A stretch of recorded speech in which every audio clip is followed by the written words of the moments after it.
Good morning mga ka-travel. Ito, nakita-kita na naman na magtotropa. Ang ride namin ngayon, Pamarilaki kami ngayon sa may Infanta, Quezon. Almost 2 weeks ago, ang huli naming ride, kaya na-miss namin ang isa't isa. Ito, naghahanap na naman kami ng sakit pang katawan. Nandito sa ride si Sir Eric, si Jojo, si Boy Patag at si Renz. 4:30 in the morning na nag-ride out kami rito sa may Bacoor, McDominic. Ang ruta namin ngayon, dito kami sa may C6 to Antipolo kami. Pagdating dito sa may C6, dito na rin kami nag-breakfast. 6 o'clock in the morning, nandito na kami sa may Taytay Rizal. At ayan, makikita nyo yung kagandahan ng sikat ng araw.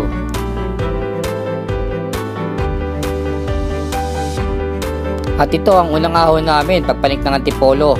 At pagdating dito sa may Arco, medyo nag-selfie-selfie muna kami. Dito kami dumaan sa may papuntang Hinulugan Taktak. At dito nga marami kami nakita mga bikers. Sa totoo lang, ang sarap pumadyak pag nakikita mong maraming siklista sa paligid mo.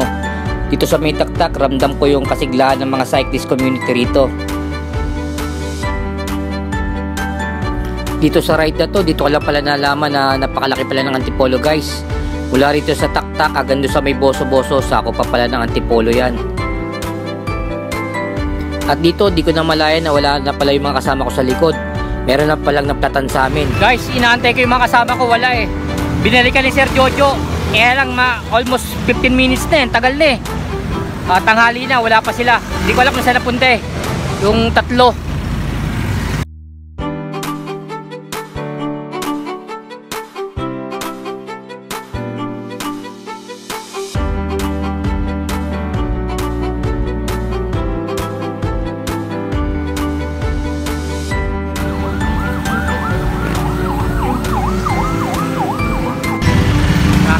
Traffic.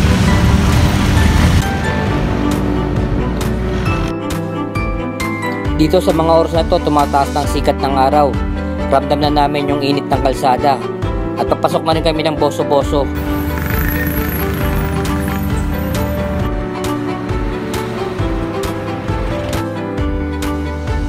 Dito paglagpas namin ng Boso-Boso, unti-unti na tumataas din yung mga ahon. Umpisa na rin ang kalbaryo.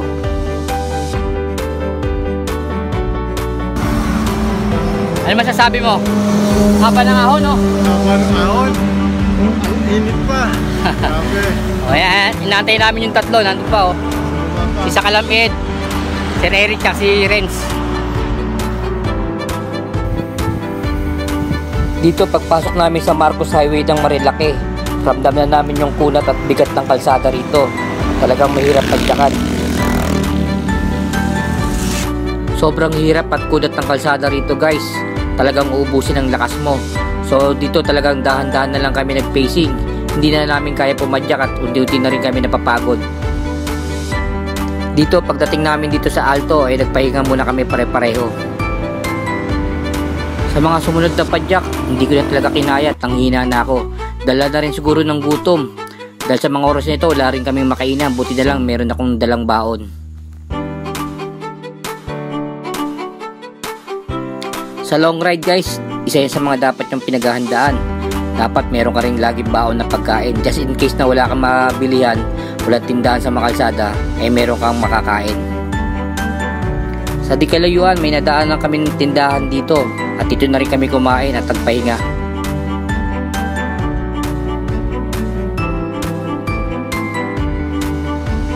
Guys, oh, kanin nila, ang ganda, oh. Nakabalot dito. Feeling ko nasa probinsya talaga ako eh. Oh, sarap. Kanin nila to. Sige no. Dadali na naman ito. Sino, anong order nito? Ayen! Kaway-kaway! Ayun, sa likod ko si Sakalamid, aka Boy Patag.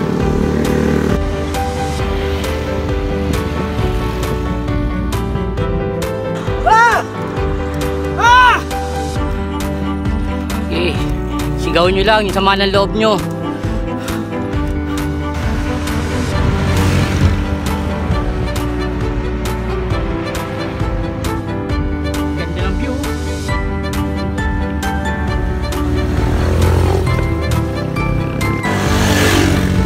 Guys, kami lang yata ang bikers dito eh.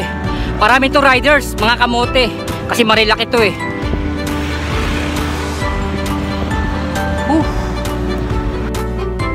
Dito sunod-sunod na yung mga makukunat na ahon. Mapapasa na all ka na nga lang sa mga nakamotor.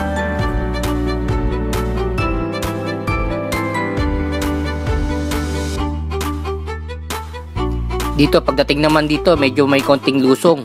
Kaya medyo naginhawaan kami kahit paano. Itong ruta na to guys, mas mahirap to kaysa sa Cavite Loop o Laguna Loop. Nandito na kami sa tinatawag nilang Big C. Nandito yung maraming mga nagbe-banking na motor. Pati yung mga pumipitik guys, nandito sila nakatambay. Almost 2 minutes din yung lusong na to, kaya medyo naginhawaan kami kahit paano. Pero after ng lusong na yan, puro ahon na naman uli. Kahirapan. Dito sa ride na to, isa sa mga iniingatan ko yung maubusan ako ng tubig. Kasi dito guys, wala masyadong mga tindahan at malalayo ang kalsada. Pag na-dehydrate ka, lalo kang mapapagod. Second time ko na palang niruta to guys.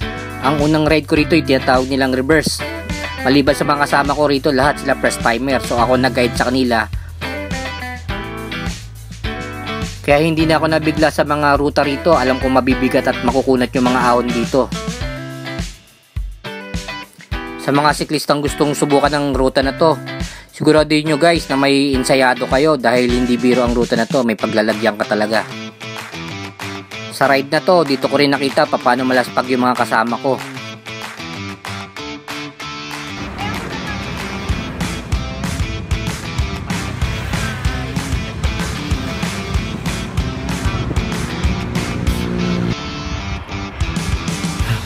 Ayop na daan yan. Ang daan na to. Disyerto.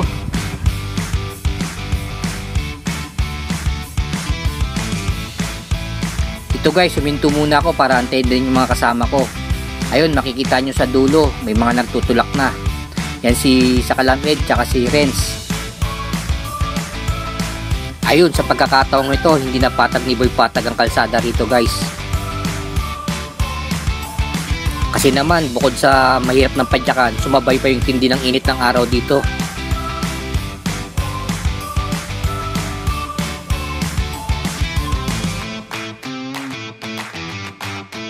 O, pahinga muna kami rito, mga walwal na.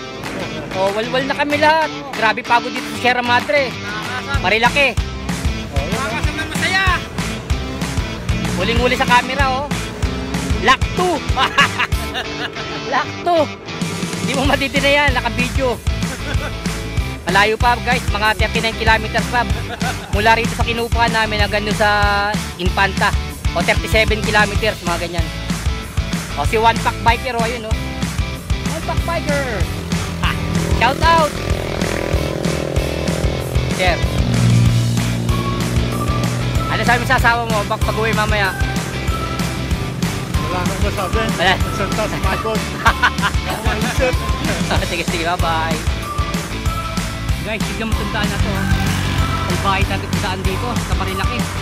O, Panay Loop.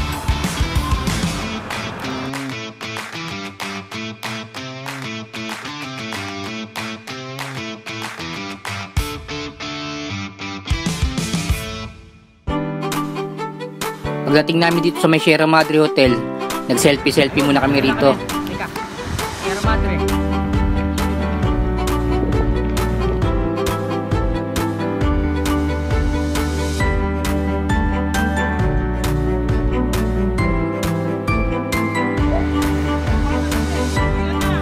Lusong naman kami ngayon, lusong.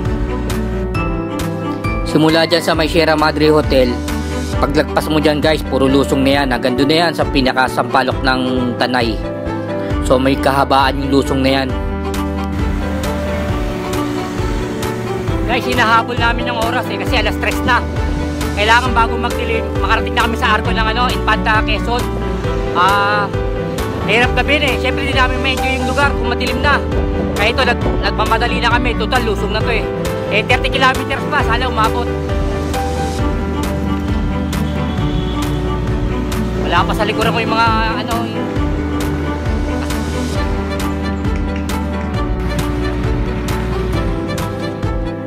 Ayun, makikita nyo sa right side ko yung papuntang Sampaloc Road.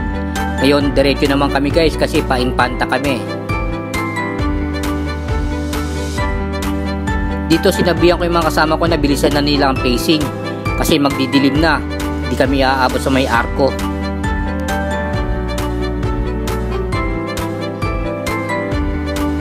Pero sa kabila nun, lalo yata silang bumagal eh. Guys, tignan mo oh. Yung bababae namin, puro lusong. Lusong naman ngayon. Ayahay pa ang problema, pag uwi namin, pagod na kami. Oh, pag uwi namin, lulusungin naman na. Oh, papanikin namin to. Sasakay na raw ng bus. Lalim mo, kanina pa kami umaahon, lalo mulusong.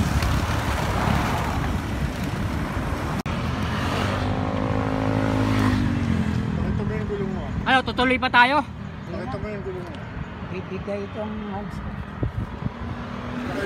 Haba o yung gulong? At pakita mo. Yung gulong niya gumigewang. Hindi, dati na yung gumigewang eh. Pumutok. Putok mo yung gulong niya. Dati nang gumigewang yan eh. Pakita mo yung gulong mo. Ano, tutuloy tayo? O ano, di na? Sige, diretso kayo. Dito lang ako. Hindi ko napipilitin to. Putay na, mas delikado O yan pa. o, tingnan mo yung gulong niya. Mas delikado pag Bago laps yan, kang pumutok bumigay. na. oh. Hindi ko na yan kaya ipadyak pa. Pag Oh, laps sige, kang sige. bumigay. Ayun guys, hindi na kami dediretso kasi alanganin sa oras, tsaka nasira yung hub nung kasama namin eh, si Ed. Tsaka yung gulong niya, may bibigay na eh. Mahirap na makipagsaparan, tsaka alas 4 na eh. 17 kilometers pa papunta ron. So, uwi na kami. So, ito talagang totoong nangyari guys. Hindi naman talaga sira ang bisikleta ni Sir Ed dito o ni Boy Patag. Talagang pinanghinaan lang talaga ng loob kasi nakita niya kung gaano kahirap ang pauwi dahil puro lusong yon. So, pagod na kami. Naiintindihan ko naman kasi talagang nakakapagod na. Pero, ayun ang masaklap dyan. Talagang hindi na tuloy. So, rest back na lang siguro kami sa uling pagkakataon. Ayun o. Kakalungkot.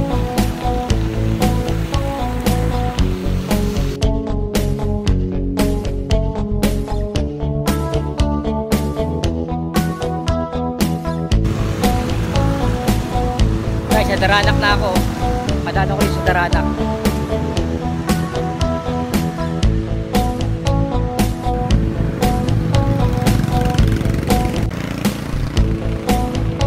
Guys, nandito na kami sa ano, sa baba ng Tanay. Ito, pamurong na kami. Ano, kabababa lang namin, oh. Uwi na kami.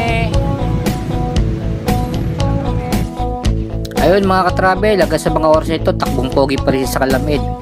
Napagkasunduan namin na rest back na lang kami dito. Siguro sa mga susunod na ride. Medyo napagod kami, nagkamali kami ng ruta. Dahil talaga mahirap yung dinaanan namin. Hanggang dito na lang po mga ka-travel. Ride safe po sa ating lahat. Salamat.